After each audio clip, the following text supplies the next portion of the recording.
Not enough drama there? Well, everybody is talking about the real-life drama for the queen of drama from Bravo's Real Housewives of New Jersey. Teresa Giudice and her husband Joe are indicted on 39 federal counts. And today they were in the middle of a complete media circus. Look at this. This is when they went to court to answer to those fraud charges. And neither of them entered a plea today. They were released on $500,000 bond each. Joe Giudice isn't a U.S. citizen. This all came out in court. He actually could face deportation to Italy if he's convicted. If there's a conviction on these charges, or even the Passaic County case, there is a chance of deportation. Well, the federal indictment charges the Giudices with conspiracy to commit mail and wire fraud, bank fraud, making false statements on loan applications, and bankruptcy fraud. Now, Joe Giudice is accused of not filing tax returns for 2004 through 2008, during which he allegedly earned almost $1 million. Now, Teresa Giudice issued this statement yesterday. She's standing by her man. She said, "I support Joe, and as a wonderful husband and father, I know he wants only the best for our lovely daughters and me. I'm committed to my family and intend to maintain our lives in the best way possible, which includes continuing my career." So what about all of this? Jawn Murray, editor-in-chief of alwaysalist.com and tax attorney, Brianne DeSellier joins me now. Thanks so much for being with me. Brianne, I want to start with you. Being a tax attorney, they face a long prison sentence if convicted of all 39 of these charges. We're talking like 50 years. But realistically, what do you see the possibility of them spending any time behind bars is? Well, 50 years, that is the maximum. It's hard to say at this point what they're going to accurately be sentenced to, but I guess the best way to kind of clarify it is to explain how it works in the federal system. And under the federal system, the way that sentencing works is there are these federal sentencing guidelines, and effectively you look at two factors to determine the appropriate sentence range for a defendant. Number one, the type of offense involved, and number two, any sort of prior criminal history that the defendant might have. Now, as far as I know, they don't really have any sort of substantial criminal history here, so we're going to be going off of basically only the offenses that are involved. And I guess the other thing to note is that historically courts have been a little bit more lenient on the sentencing time in terms of jail in cases where defendants have agreed to repay some of the amounts that were wrongfully obtained. That's interesting. Yeah, so again, it's hard to say what the actual sentence is going to be until things start to further unravel through this case. Yeah, they will continue to unravel. The next hearing is August 14th.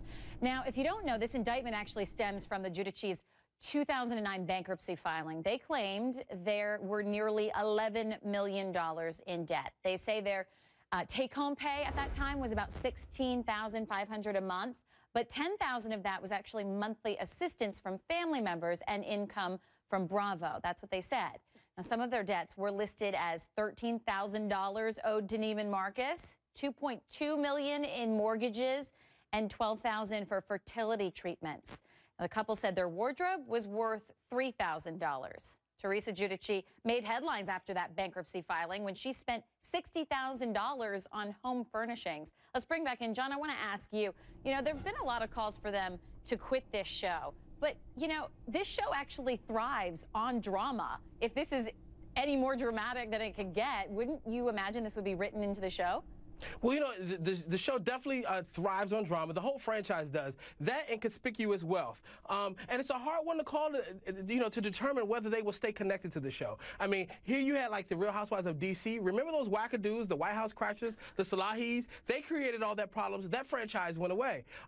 Or this could be called story in TV terms. They could finally have a spinoff or something that makes them even more intriguing. Unfortunately, when you go to federal court, though, you can't take cameras. You only can get the drawings of what happened there. So it's hard to determine what Bravo will decide and what they will decide as well. What I do know is New Jersey likes to put celebrities in jail. Lauryn Hill is in jail right now over tax issues, and let's hope the Giudices do not hire Wesley Snipes' attorney. He went to jail for tax issues as well. So celebrities do go to crime, even without a criminal background. You do time for tax issues. There's some advice from John. All right, there you go. Well, Kim Zolciak-Berman, she was a former member of the Real Housewives of Atlanta. She says these reality shows, they thrust their cast members into this pressure-filled world, many of them unprepared for it. She actually spoke to HLN this afternoon about it. Take a listen.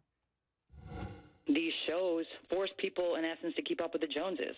And what starts out as a reality turns into anything but reality on many occasions. And this is a prime example. Yeah, you know, John, people may not realize this show is all about people that have a lot of money. And keeping up with the Joneses, that's not uncommon in these kinds of neighborhoods. Do you think this was a play here?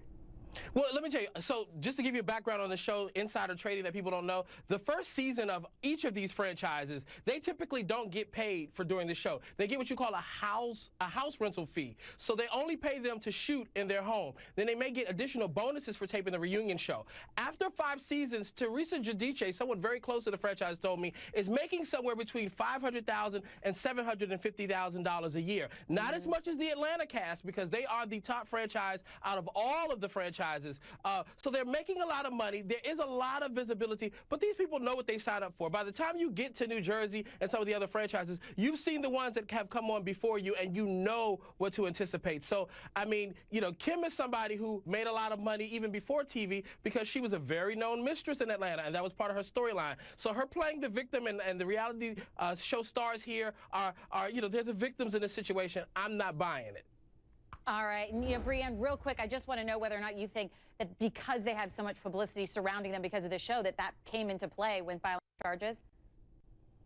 Potentially, yes. I think that the federal government is very selective and very careful about the cases that they do choose to prosecute, because to some extent they're used as a deterrent to sort of send a message to other people who might be thinking of committing similar acts. That's interesting. And also, you know, we have a poll online to see what you think. We asked, do you think Bravo should kick Teresa off the show?